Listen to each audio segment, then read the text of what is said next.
got the location? You got your Bible, Roman? I don't know where this Bible come from. Let me see. This is mine. I don't think this is Ethan's though. I don't know. I'm missing one. Well, that's all good. Well, we stopped at chapter 15, not 16. We pick up at 16.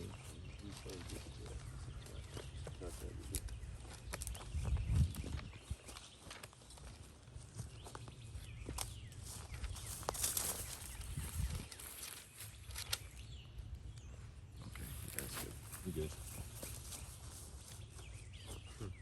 I was saying, it'd be funny if like if you were in like a big costume Hey, and like as we were like reading. Yes, I just So- want-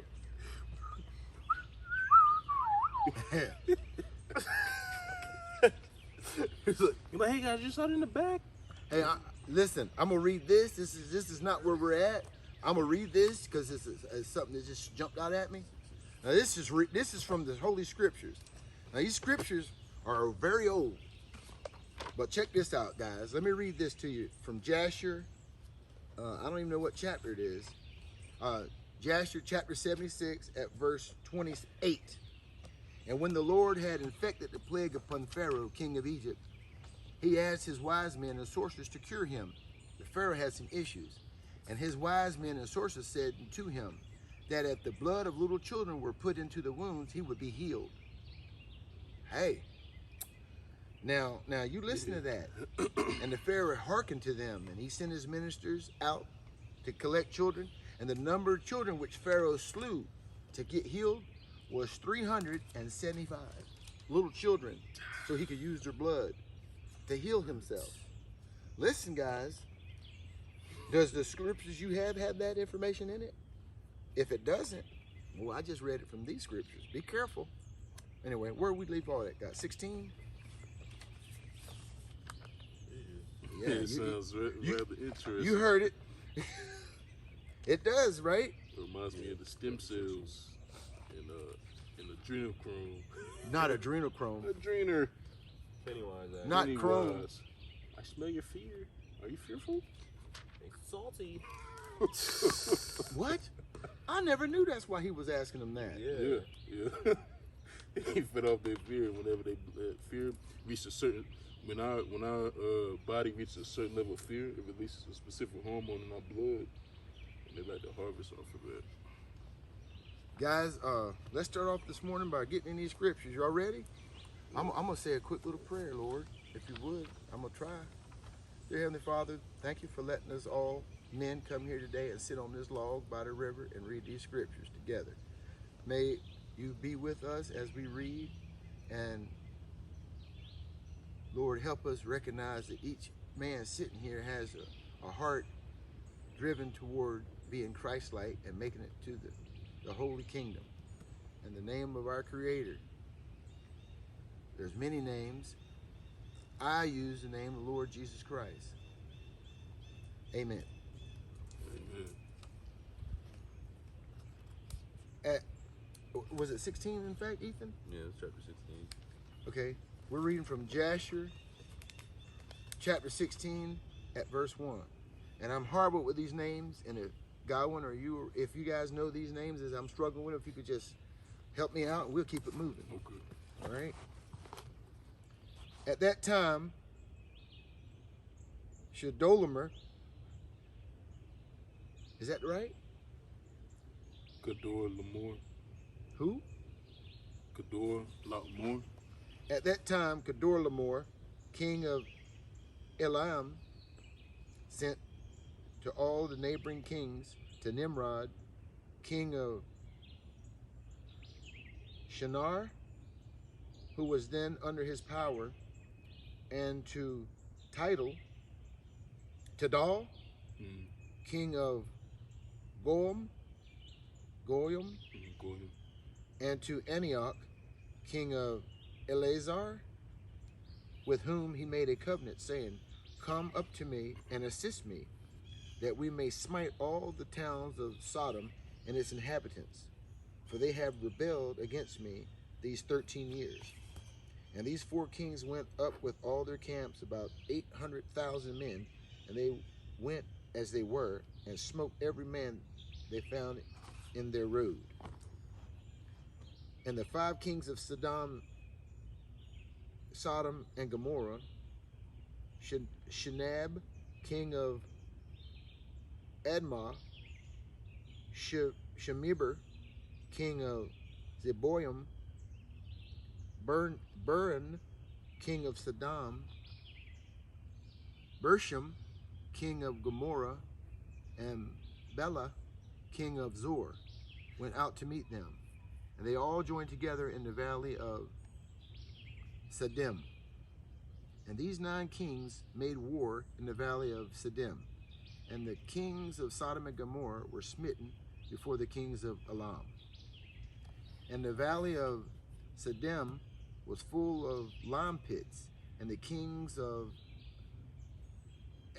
Elam pursued the kings of Sodom, and the kings of Sodom with their camps fled and fell into the lime pits. And all that remained went to the mountain for safety. And the 5 kings of Elam came after them and pursued them to the gates of Sodom.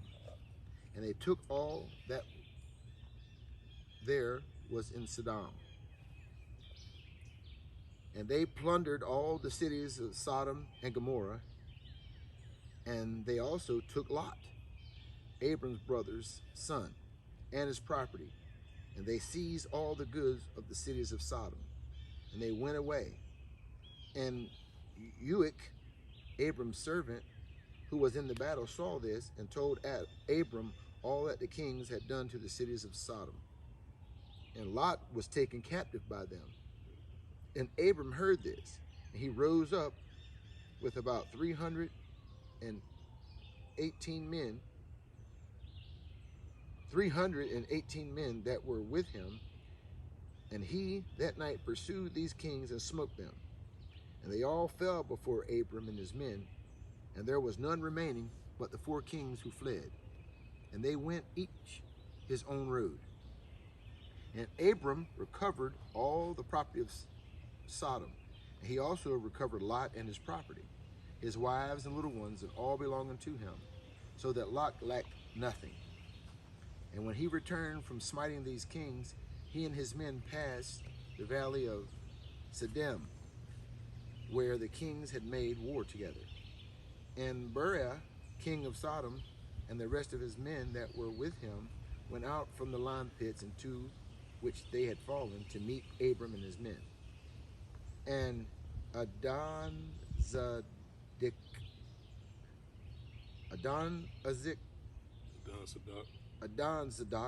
king of Jerusalem, the same was Shem. That ain't Noah's boy, is it? It is. And Adonizedek, king of Jerusalem, the same was Shem, went out with his men to meet Abram and his people with bread and wine, and they remained together in the valley of Meliach. And Adonizedek blessed Abram, and Abram gave him a tenth from all that he had brought from the spoils of his enemies. For Adonizedek was a priest before God. And all the kings of Sodom and Gomorrah who were there with their servants approached Abram and begged of him to return them their servants whom he had made captive, and to take unto himself all the property. And Abram answered the kings of Sodom, saying, As the Lord liveth, who created heaven and earth, and who redeemed my soul from all affliction, and whom delivered me this day from my enemies, and gave them into my hand, I will not take anything belonging to you, that you may not boast tomorrow, saying, Abram became rich from my property that he saved. For the Lord my God, in whom I trust, said unto me, Thou shalt lack nothing, for I will bless thee in all the works of thy hands. And now, therefore, behold, here is all belonging to you. Take it and go. And the Lord that liveth, I will not take from you, from a living soul, down to a shoe tie or thread. accepting the expense of the food of those who went out with me to battle, and also the portions of the men who went with me, Anar, Ashcol, and Miriam, and Mamari, they and their men, as well as those also who had remained to watch the baggage. They shall take their portion of the spoil. And the king of Sodom gave Abram according to all that he had said, and they pressed him to take of whatever he chose, but he would not. And he sent away the kings of Sodom and the remainder of their men, and he gave them orders about, hold on, and he gave them orders about Lot, and they went to their respective places. Respective places, thank you. And Lot, his brother's son, he also sent away with his property. And he went with him, and Lot returned to his home, to Sodom, and Abram and his people returned to their home, to the plains of Mamre, which is in Hebron. At that time the Lord again appeared to Abram in Hebron, and he said to him, do not fear, thy reward is very great before me, for I will not leave thee until I shall have multiplied thee and blessed thee and made thy seed like the stars in heaven, which cannot be measured nor numbered. And I will give unto thy seed all the lands that thou seest with thine eyes, and to them will I give them for an inheritance forever. Only be strong and do not fear. Walk before me and be perfect. I'm going to read that again. And I will give unto thy seed all these lands that thou seest with thine eyes. To them will I give them for an inheritance forever. Only be strong and do not fear. Walk before me and be perfect. And in the 78th year of the life of Abram, in that year died Reuel, the son of Peleg. And all the days of Reuel were 239 years, and he died. And Sarai, the daughter of Haran, Abram's wife, was still barren in those days. She did not bear to Abram neither son nor daughter. And when she saw that she was barren, no children, she took her handmaid Hagar, whom Pharaoh had given her,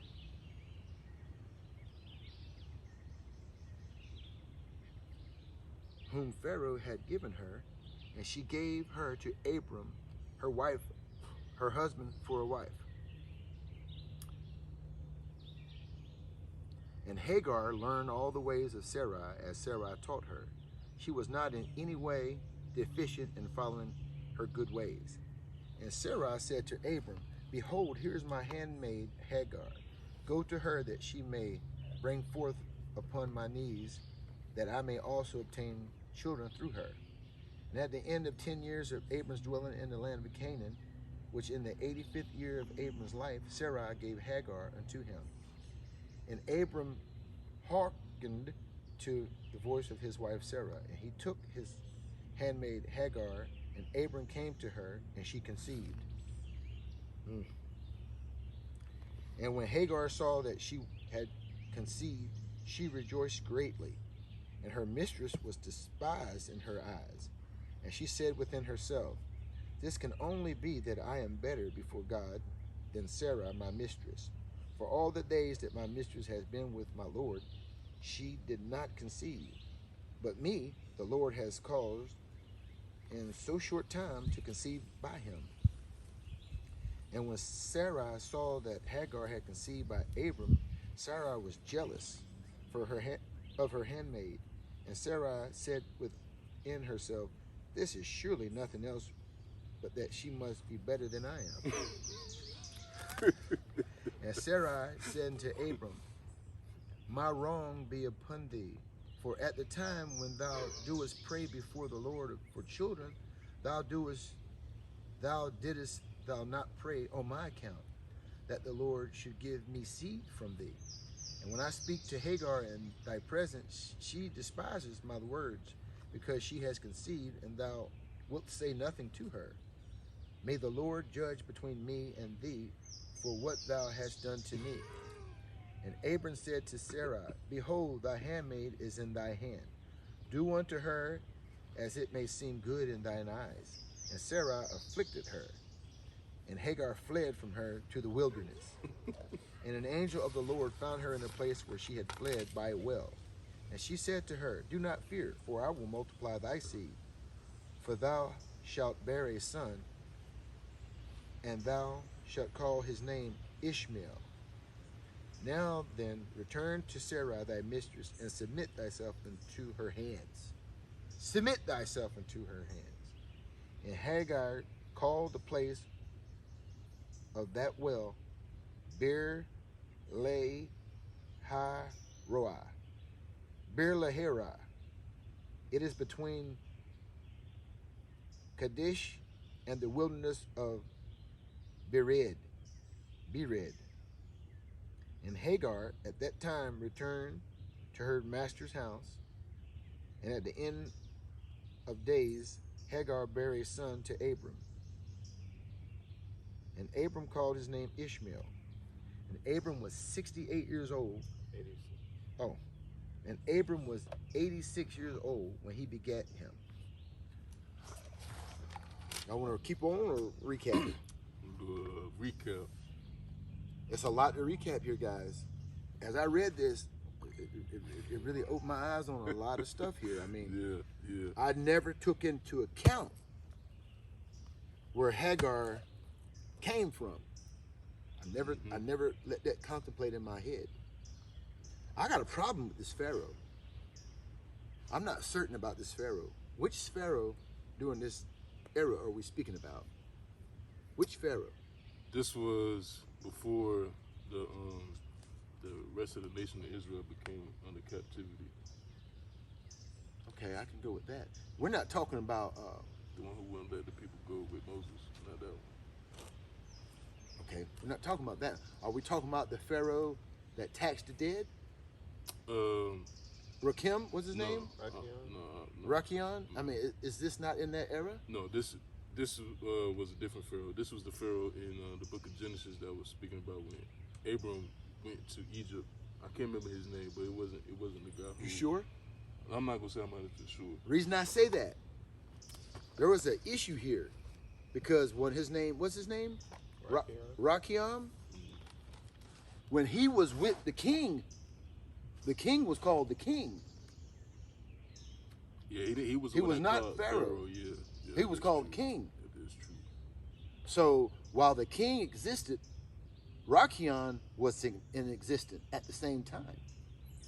There was a situation with Abram's wife, where the king wanted her, Yeah, he told her that, telling her he was his sister. and Abram knew this was going to go down. So Abram said, "Look, Sarah, let's tell everybody you're my sister, because if you're my sister, by my own reasoning, they're not gonna kill me. They're gonna exalt me, Right. because you're my sister." And they like, "Yo, we're gonna take care of this guy.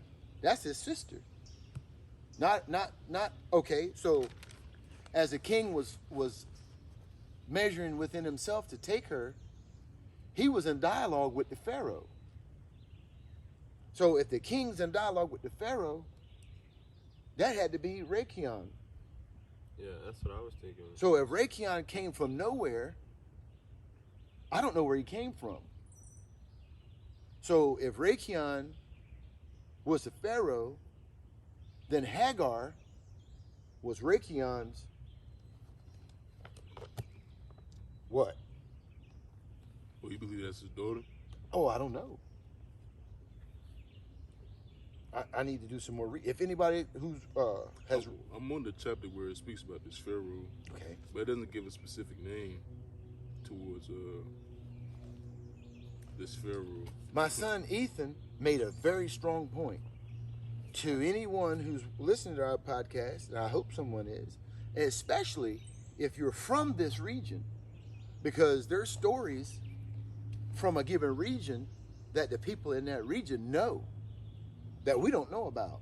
Mm-hmm. As simple as you guys just taking all these names and you tell me the proper pronunciation of them. once I hear it once, I won't forget it because this matters to me. Right. I just don't know the tongue and the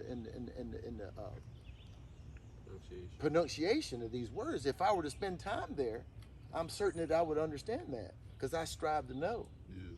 My point is, Ethan made a point asking the audience if we have anyone in that region to give us some insight on stories you heard regarding these things. Because some stories are told that you just aren't never going to read about, that are passed down from generation to generation. I want to know who Rakion was, sir, and how he gave. I could listen. I just posed this question to us four about who Hagar's dad was, and the scriptures that we're reading now says it was Pharaoh. Now, we can continue, but let's ponder on this, guys, if you don't mind. And next time we podcast, we'll be more intelligent. Yeah. If it's okay. Well, I know we're pressed for time. Who's next here? Who's older? I wanted to. Oh, I'm sorry. Go ahead. Add one more thing. Please. In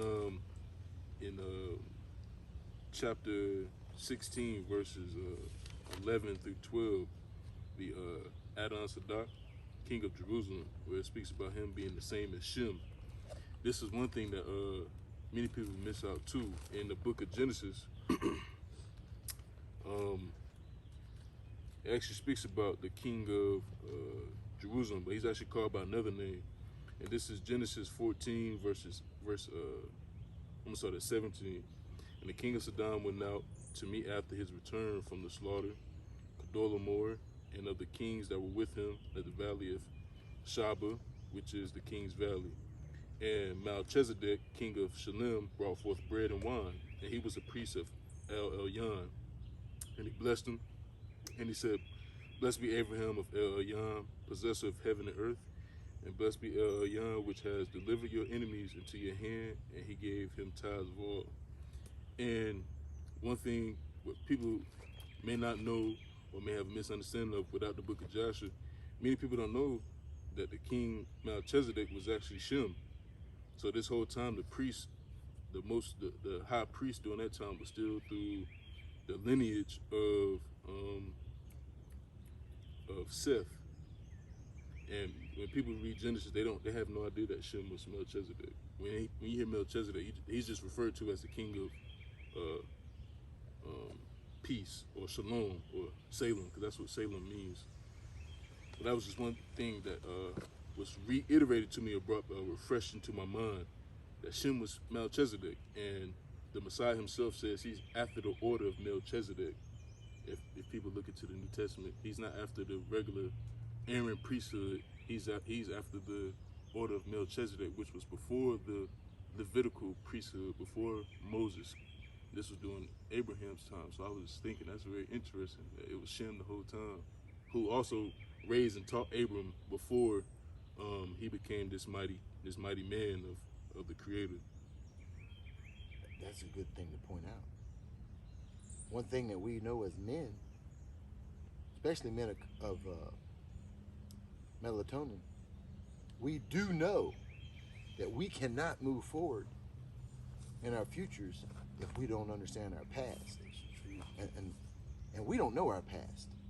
And no one's sitting you down and showing you facts. But as I read these scriptures, I'm putting some facts together because of the scriptures. Yeah. And when you say what you say, Shem was of peace. Salem, or Shalom, means peace in Hebrew, and he was the king of peace. It's interesting. It's very interesting.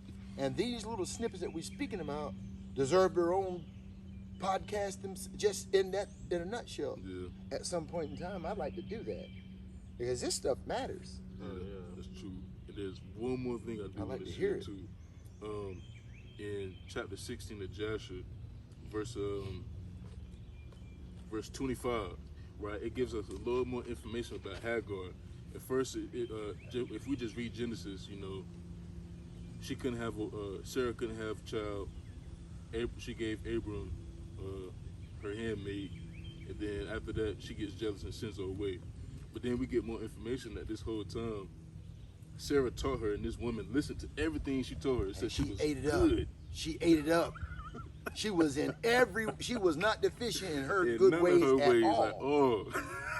And that stood out to me. And then after she did everything that she asked her to do, and this is one thing that just, as a man, that we notice about women, this woman did all this right, and then after she conceived, she asked for this. She said, here, you lay with this woman so she can bring forth seed for me.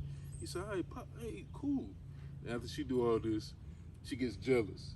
And it just shows, women's spirit in my perspective. A woman can say one thing, but you also have to be mindful too that they can switch up how they so-called feel. Well, hey, I appreciate what you're saying, and that also struck me when I read that, because sometimes when you bring somebody in your camp, they have ulterior motives. That's what I took from that. That's why I fell on the thought, who was her dad? I say that because there's a group of people that plan, I might plan for tomorrow. I might even plan for next week. But there are human beings out here who plan 20 years in advance. Yeah. Now, you got to keep that in mind. And I hear what you're saying about women, but I'm on a different suspicion myself. Yeah, with the whole fair. Because I'm not going to say right now that's why Sarah just flipped up on her because of jealousy in her heart. I'm not a fan of that at the moment. On the surface, it seems like that's exactly why, but I'm not a fan of that. Only because sometimes we want something, and when we get it, we realize, ooh, that was not God sent. Something about this was a mistake, and I've been duped. But there's more information here than I'm presently understanding of. I didn't mean to cut you off, interrupt what you're saying, but I like that you highlighted that. That deserves some time to study it on itself. Yeah. You got anything to add, Ethan or Roman? I do. Okay. To that thought that you just said, Yes. that I agree, because in Jasher chapter 16 verse 29, it says, and when Hagar saw that she had conceived, she rejoiced greatly, and her mistress was despised in her eyes, and she said within herself, this can only be that I am better before God than Sarai my mistress. So it kind of seemed like she was kind of like trying to aggravate her as well, and maybe not on purpose, but at the same time, it's like it talked about how Hagar, like what her perspective was, and then it talked about after, like in verse 30, and when Sarai saw that Hagar had conceived by Abram, Sarai was jealous of her handmaid. So I thought it was kind of interesting how it showed Hagar's perspective and thoughts of it, and then it showed Sarai, like almost like a reaction of her. Yeah. I mean, I could see that. The only thing I would be playing technicality with is that in 29 it says that this is something that she said within herself. So this is not something she's speaking out. Right. But in verse 30 it says, when Sarah saw that Hagar conceived, so when she saw that she brought forth a child, so it was only speaking about. Okay. Yeah, when she brought forth a child, then it says she was jealous. Right. So in my perspective, the one is thinking inside her mind, wow, this only could be that I'm better than her. She's saying it within her mind. Now, she could have been presenting that out physically, but it doesn't say specifically. But then in verse 30 says that when Sarah saw that she gave birth, that's when that jealousy instantly came. Right. Yeah, definitely. And then Sarah said herself too. She said within herself as well. This is surely nothing else but that she must be better than I am. So they both thinking the same shit. Right. So I wouldn't say that Hagar was trying to purposely make her jealous, because even Sarah thought it within herself without even hearing Hagar's mind. Well, the only reason why I say that is because it says like she rejoiced greatly, and I know a lot of times body language communicate it first before we like open our mouths. Yeah. And especially with women, I feel like they're really good at assessing each other's body language.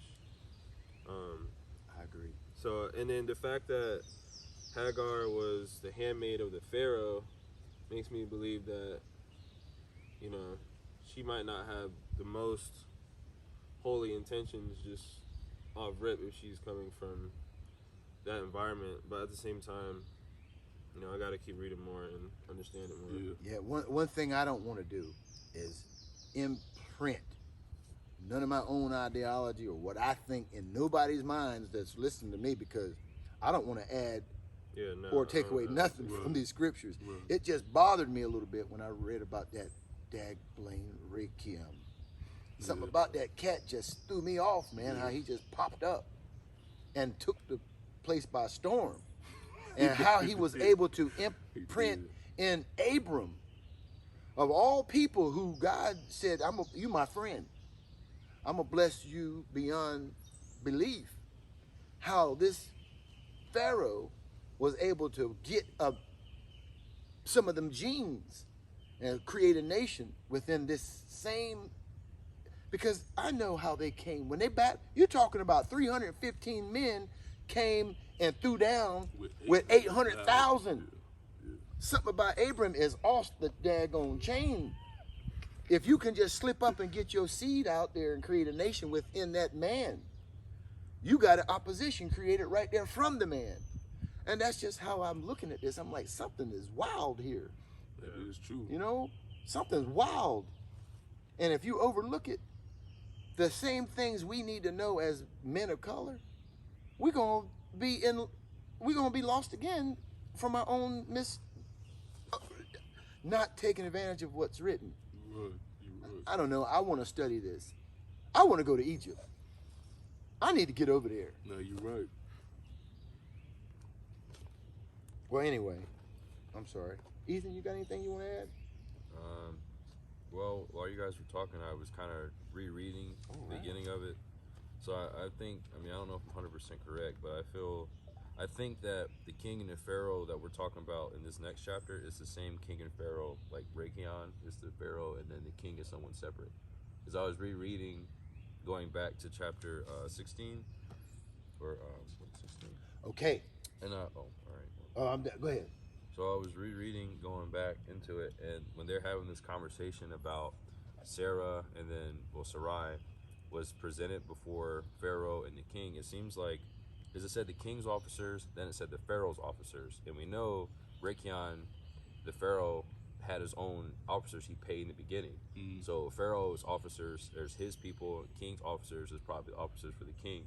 So, and then when I first read Jasher in the first place, I thought that this Rachion guy, I thought he was the devil personally, because it seems like every time in these stories, like the devil will be there, but it's like they say, the devil's in the details. It won't specifically say this is the devil, but you gotta look at the actions that he did, Right. and it kind of makes sense. And that's why it said it wasn't the king's handmaid, it was the Pharaoh's handmaid. So just because this woman is the Pharaoh's handmaid doesn't mean that she exactly knows, like, that doesn't mean she's evil. She just could be a pawn for the Pharaoh. And the Pharaoh was probably, like you said, the devil is planning thousands of years in advance. Right. So he could have been like, okay, so Abraham's going to have his seed. I need to get a piece of Abraham so I could twist his seed. And I'm not saying that's what Ishmael is, but I'm saying, like, that's what because I had to really understand, was the king and the Pharaoh one and the same, or they're two different people? And they're two different people. So, and I think, and the reason why I'm saying that it's Rachion, Pharaoh, and king is because right before we just talked about king and the Pharaoh. So, and it has a capital P Pharaoh and a little like capitalization K for king. Right. So that means it's two different people. Listen, guys, So, this like, is serious. So the king, but the thing is, the Pharaoh is advising the king, but then Abraham came in the mix, and that's why the Pharaoh doesn't really. He's got to figure out something with Abraham, because before the Pharaoh had full power over everything and the king, but now Abraham comes in, and now he's getting some type of favor from the king. You know what I'm saying? So Listen, the same spirit, like, and then I kind of noticed Hagar, like that internal internal thing that she had. I'm not really sure if that was her. I understand. You can kind of understand why she would think that, though, logically at the at that time period. But that could be something that Pharaoh, because the devil like slightly changes things. That's his technique. So he could have slightly twisted her thought in that moment to make Sarah get mad. So I get why Rome was saying what he's saying, because everything like the devil does is so like small that you barely even notice what happened, and then it ends up becoming a big thing later on, because miscommunications, and that's the problem I have all the time. Like, I'll have good intentions, but a little slight twist of miscommunication will make everything terrible. Right. That's kind of what happened here. Like, when we keep reading, like this slight communication between Hagar and Sarai, this girl, Hagar had done every single thing that she said from the jump, like since she was brought out, to the point where she was almost like trying to be like a clone of her. And she did what she said, like to have the kid. So, and then Sarai turned on her, and the lady, she's probably feeling like horrible. But look at the words though that that where they got this jealousy notion from. It specifically says they reasoned it in themselves. Right. And now you already know inception. That's a thing. The devil has a way. You know what? Thoughts. If you think right or wrong can't be incepted in a person in their sleep, then you're really in trouble, because I believe the devil can imprint in your sleep just like God. Yeah. In your dreams. Yeah, you can. And you got to have enough faith to discern which one, who imprinted that, who's talking to you. Because the devil can be talking to you and you think it's God. Exactly. If you don't have some discernment, and understand. Well, listen, this is great. Let's keep reading. This is good medicine. I like. One more thing before we get off this chapter. Verse 31. Very, very interesting to me. How she put all the blame on Abram. She said, my wrong be upon you. For that time when you did pray before God for children, why did you not pray on my account that God should give me seed? I mean, I understand her point of perspective. I'm not disagreeing with that at all. Why didn't he pray for her? Yeah. I could understand that. But just the fact that she blaming him was interesting. And she was like, and when I speak to Hagar in your presence, she despises my words because she has conceived, and you will say nothing to her. May God judge between me and you for what you have done to me. And I'm like, dang. Abram's like, all right, look. Do he said, take your handmaid's in your hands. Do what you think is fine. Do what you think is good. And Sarah smacked the dog shit out of her. Now, I'm glad you went back and read that, Ethan, because I was under the impression it was the daughter. So this was his handmaid. Yeah, it's a handmaid. Yeah. So that's not necessarily his seed. Hey, look. Hey, why is it a handmaid? Well, that's because... I know what you're about to... No, I don't know what you're about to say. But I'm saying, this dude, did he have any kids? Abram had none. Not Abram. Rachiam. No, I'm not too sure. Because this cat ain't human. Something about this dude's off. I agree. He came out of nowhere. No, he came from nowhere. He did come out hey, of listen. nowhere. And it also said, okay. He did come out. And I can tell you this from my experience as a man. For me to be in a location where I'm around people that I don't understand who they are or their ways, I've not been able to drive there. I've driven a long ways. And everywhere I've driven to, I had a lot in common with everybody I was around. Now, I got on an airplane one time, and I flew somewhere, and I had no idea the ways of those people. But I certainly didn't drive my car there. And back then, their transportation was horses. Mm-hmm. So for this man to be in a place that he's not familiar with the traditions, my man footed it a long ways. He had to really travel, man. But there again, maybe if I read more, that's because of geographics. Mm-hmm. You don't have to go that far to be in different locations. I mean, different ways of people. Maybe things weren't so scattered out like they are now. Yeah. Go ahead, man. I like this discussion. Well, I was just gonna. Who's that? The devil? I was just gonna say.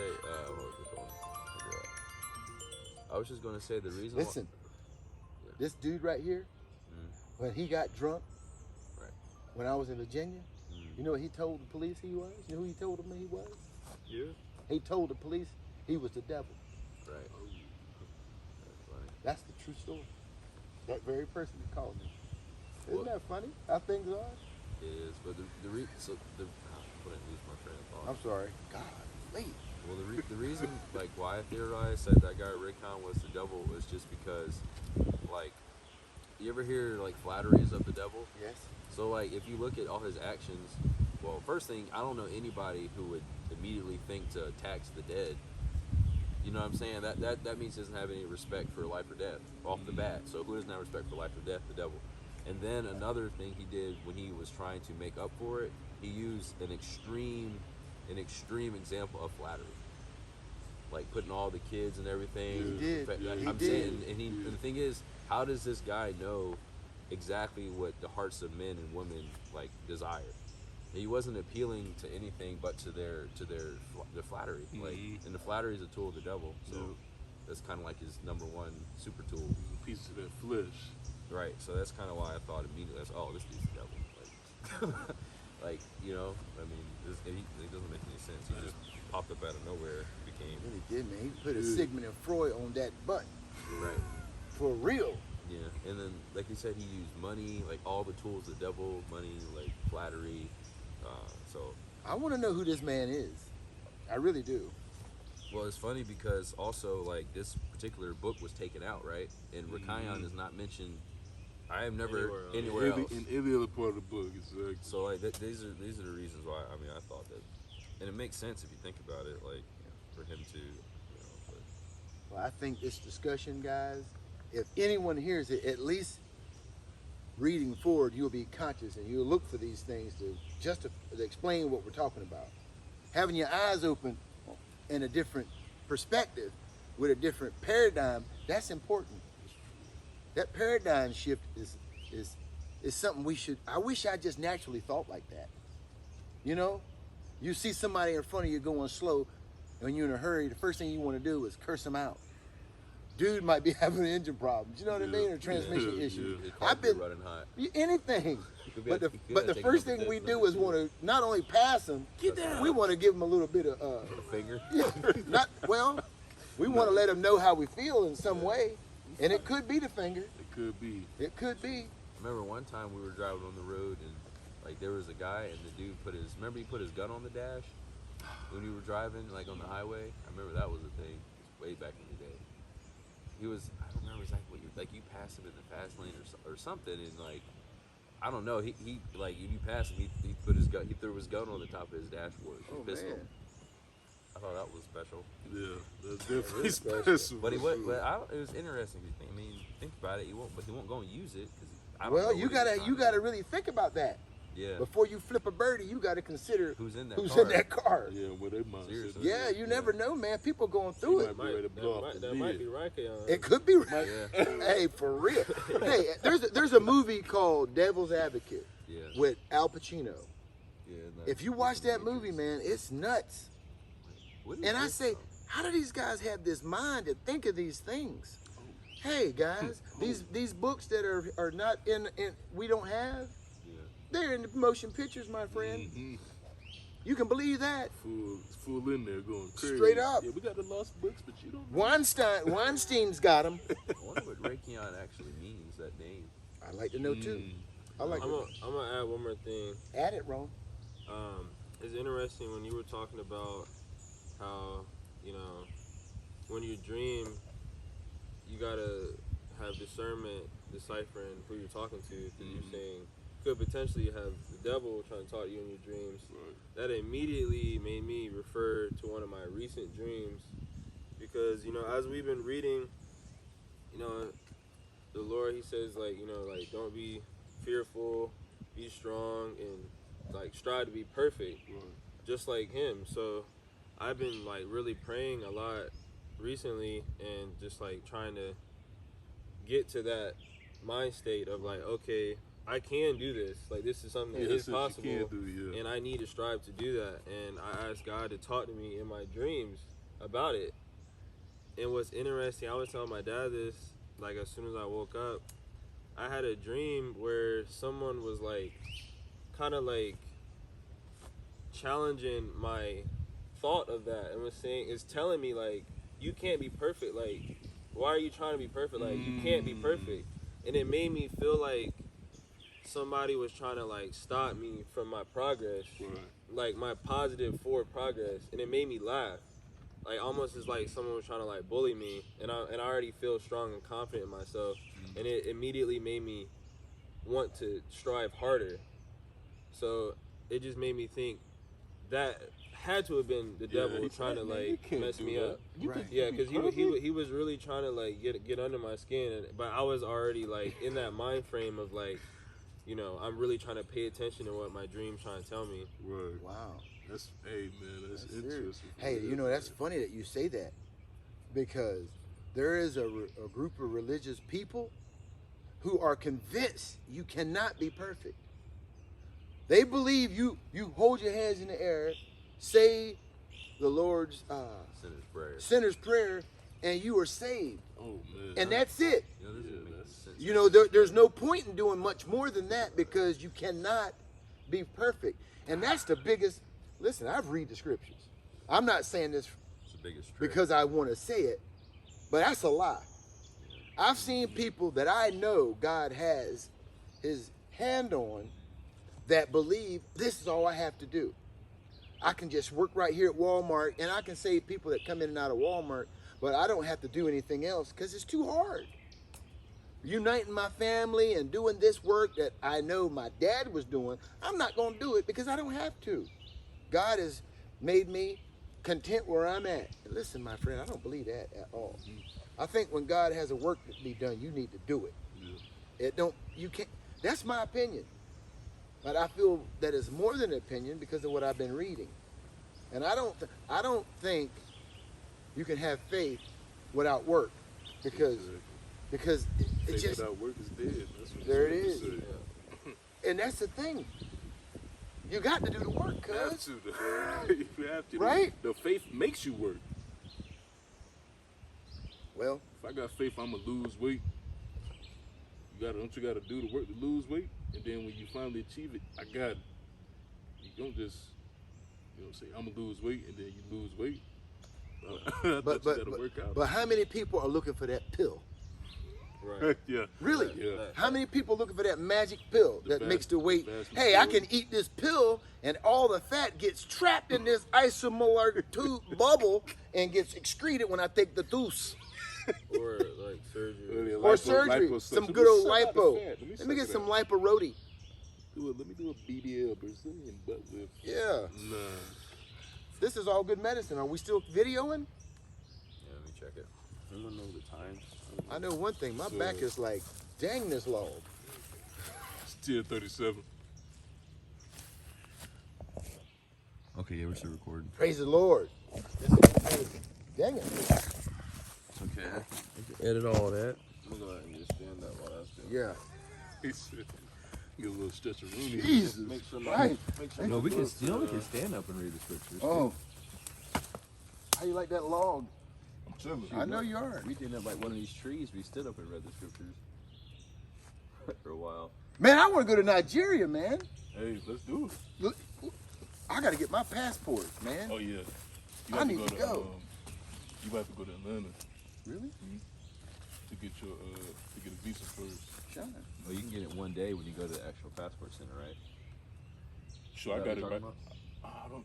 I'm not sure what. You got it in the same day you went?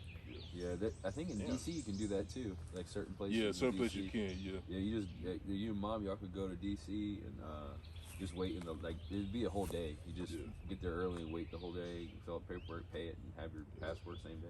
That's how Okay. it was for me. Well, Ethan, you are we good on time, or Yeah, did it's we? 10:37, so I'm good on time. All right. Well, do y'all want to bust up the chapters each, so we have time that everybody gets to read, or do you Yeah. think we'll be able to get through a chapter Well, per? 17 is really short. Okay. Well, let's do it. 18. Well, Godwin reads pretty good, so when he goes after you, right? Yeah, 18 is a long one. Not saying that we don't read good, but Godwin knows those words. And then 19. I mean, the names. Them things will hold you up, especially if you get into a beget chapter. Yeah. I mean, you getting them. Hey man, they They're be going the whole generation. hey, they be getting down now. Said, And then it came to Philemil begot Yeah. James. James begot a Parkshad. A Parkshad begot a Dumadab. A Dumadab begot Ardumalade. A Dumalade. Yeah, but those begets are important. It is though. Really? It's that lineage. You gotta know it. You have to. And it all goes back towards the father. The seed. The seed is what is important. That's why they always say the father begat. They don't say nothing about the woman begat nothing. Because if without the father, there's no life. Without that seed of life, there is no. You know, and that's a common trend in America, man. Isn't Fatherless that crazy? homes, man. What's this? Guys, Raytheon is up in the house. I'm gonna go ahead and tell you now. It's just leading to it. He's getting a bad rep with me. Now, if I'm wrong about this cat, please somebody comment below. Show me where I can find out about Raytheon. Honestly, because I'm like, not a friend of his The at this more you moment. read about what Raytheon does, the more like it like verifies. So look, if you go to 26, when Pharaoh seeing the evil that befell him, says, "Surely on account of this woman has this thing happened to me," and he removed himself at some distance from her and spoke pleasing words to her. Where are you reading this at? I think in chapter 15. Yeah, I was just saying because like when he does stuff, he does like how did this dude immediately know? Like it was because of the woman, and then then he spoke pleasing words to her. Like that's flattery.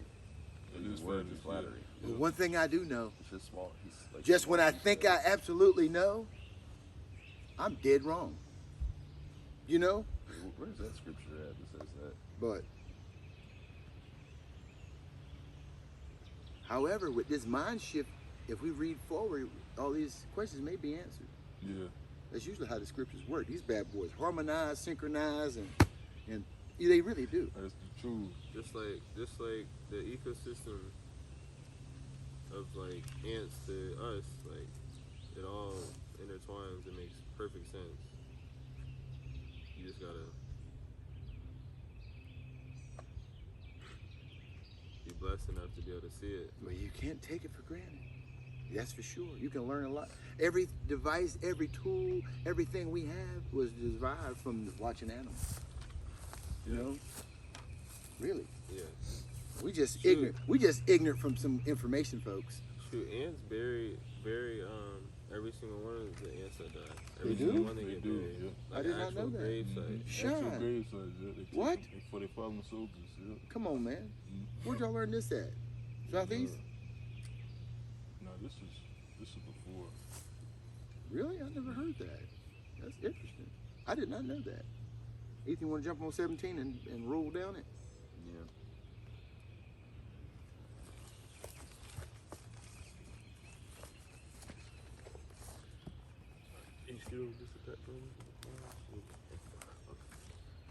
Chapter 17. And in those days, in the 91st year of the life of Abram, the children of Shechem made war with the children of Tubal. For when the Lord had scattered the sons of men upon the face of the earth, the children of Shechem went and embodied themselves in the plain of Canopia. And they built themselves cities there, and dwelt by the river Tibru. And the children of Tubal went in Tuscana, and their boundaries reached the river Tibru.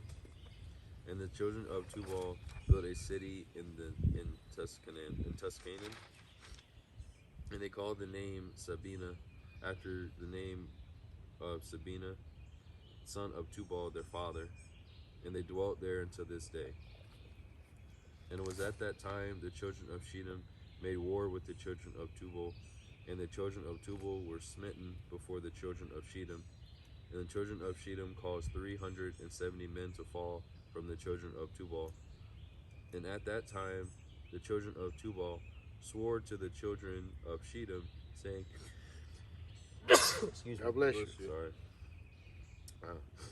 You shall not intermarry amongst us. Let me start from the beginning of that, because I said it. And at that time, the children of Tubal swore to the children of Shechem, saying, You shall not intermarry amongst us, and no man shall give his daughter to any of the sons of Shechem. For all the daughters of Tubal were in those days fair, for no woman were then found in the whole earth so fair as the daughters of Tubal. Call them mercs. And all the women who delighted in the beauty of women, And all what? and all who delighted in the beauty of women, went to the daughters of Tubal and took wives from them. And the sons of men, kings and princes, who greatly delighted in the beauty of women, took wives in those days from the daughters of Tubal. And at the end of 3 years, after the children of Tubal had sworn to the children of Shittim not to give them their daughters for wives, about 20 men of the children of Shittim went to take some of the daughters of Tubal, but they found none. For the children of Tubal kept their oaths not to intermarry with them, and they would not break their oaths. Yes, sir. And in the days of harvest, the children of Tubal went into their fields to get in their harvest. When the young men of Shittim assembled and went to the city of Sabina, and each man took a young woman from the daughters of Tubal, and they came to their cities. And the children of Tubal heard of it, and they went to make war with them, and they could not prevail over them, for the mountain was exceedingly high from them. And when they saw they could not prevail over them, they returned to their land. And at the revolution of the year, the children of Tubal went and hired about 10,000 men from those cities that were near them, and they went to war with the children of Shittim. And the children of Tubal went to war with the children of Shittim to destroy their land and to distress them. And in this engagement, the children of Tubal prevailed over the children of Shittim. And the children of Shittim, seeing that they were greatly distressed, lifted up the children which they have had,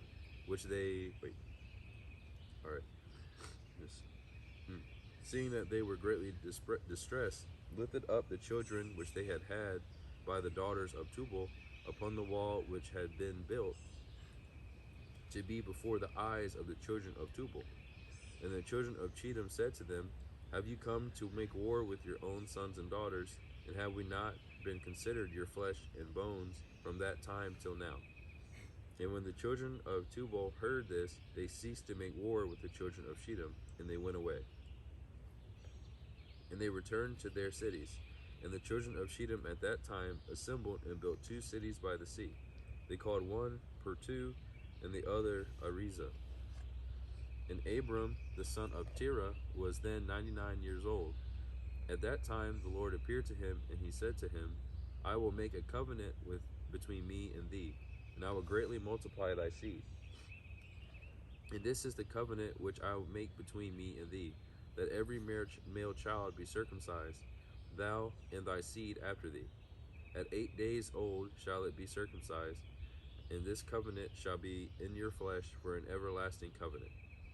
Now therefore thy name shall no more be called Abram, but Abraham, and thy wife shall no more be called Sarai, but Sarah. For I will bless you both, and I will multiply your seed after you, that you shall become a great nation, and kings shall come forth from you.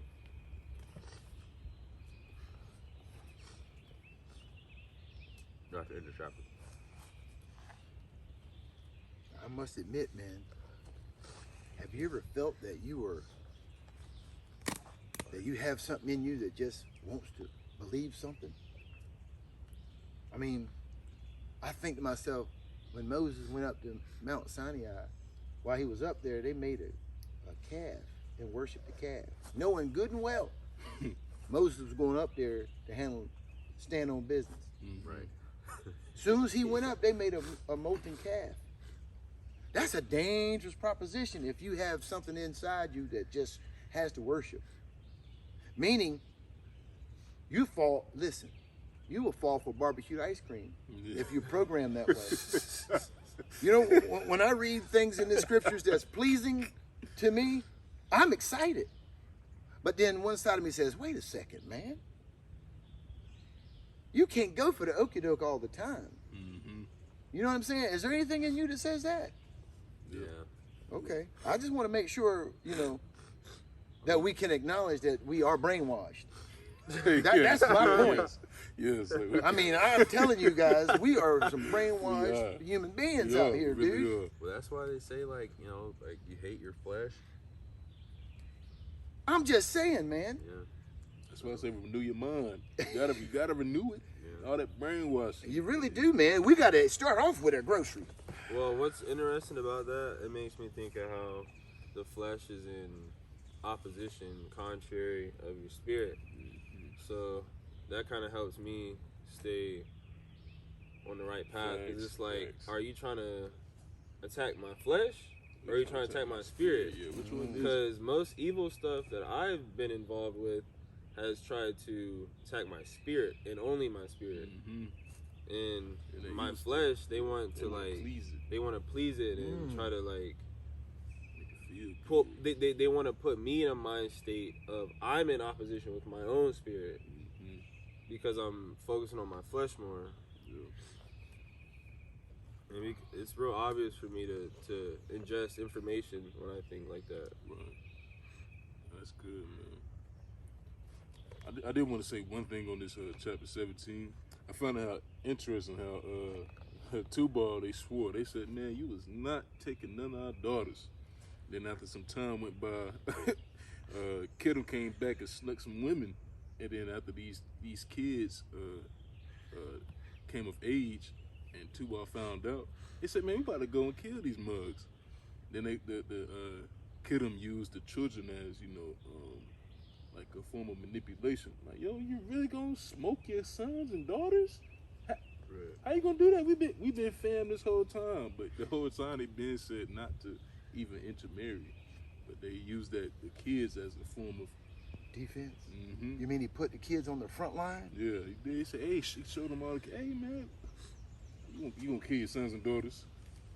After I done purposely took your daughters and you said not to, but you gonna kill these kids? That's worth a study in itself. Was that What that was all about. Well, I wanted- I'm interested. That's interesting. I was going to say my brain immediately thought about 400 years ago Hey, because like they intermarried that way they wouldn't go back and obliterate for the actions that were caused. Hey. Because now it's sons and daughters now. yeah. Of course.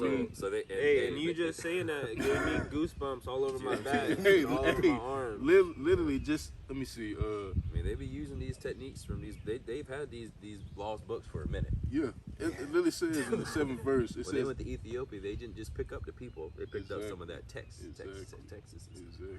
They probably grabbed them one of these holy scriptures while they on the way back. It literally said at the end of 3 years, Terrible. after the children of Tubal had sworn not to give none of them their daughters. It says about 20 of them, just 20. Reminds me of that 20 cute, men of the children of Kittim went to take some of Right. the daughters, but they found none. For the children had kept their oaths. And in the days of harvest, Tubal went in the fields to gather harvest. When the young men of Kittim assembled and went to the city and still went and took some women of Tubal. And the children of Tubal heard of it, and they went to make war with them. They could not prevail because of the mountain. But at the same time, after the whole year came back, Tubal was like, all right, we're going to come back with some more heat. They go back. Oh shit! Snake. Yep. Oh, Jesus. it's moving. Yeah, who's gonna go pick it up? I think it's either black rat stick or something else. I'm just glad it won't. Where was it? How'd you? It was going that It was way. going this way, but interesting enough, I don't even know how. Where it came from? Yeah, I don't know where it came from. 'cause That's I what I'm heard saying. it. It was going that way. It was coming. Its tail was really right here. I heard something like. Ah. Well, anyway, let's get back on it. You finish up your statement. It's a Goodness. fast forward short.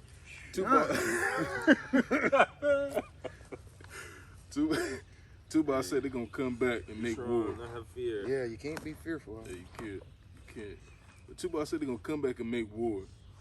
And then it says Kittim, seeing that they were greatly distressed, lifted up the children which they had by the daughters of Tubal upon the wall which had been built to be before the eyes of the children of Tubal. And the children of Kittim said to them, have you come to make war with your own sons and daughters? And have we not been considered your flesh and bones from that time till now? You know, it's very interesting how they use that tactic. Whole time they've been saying don't intermarry, and then when they come back to finally make war, yo, we got daughters and sons. Because we intermarried. We intermarried, so you really gonna kill you? But that was Chittim trying to get more, right? No, Chittim was trying to stop the war. That I don't Tubal think was so. doing. Yeah. It says it right here. And the children of Tibal went to war with the children of Chittim, right? Mm-hmm. To destroy their land and to distress them. And in this engagement, the children of Tibal prevailed over the children of Chittim, meaning they won. Mm-hmm. And the children of Chittim, seeing that they were greatly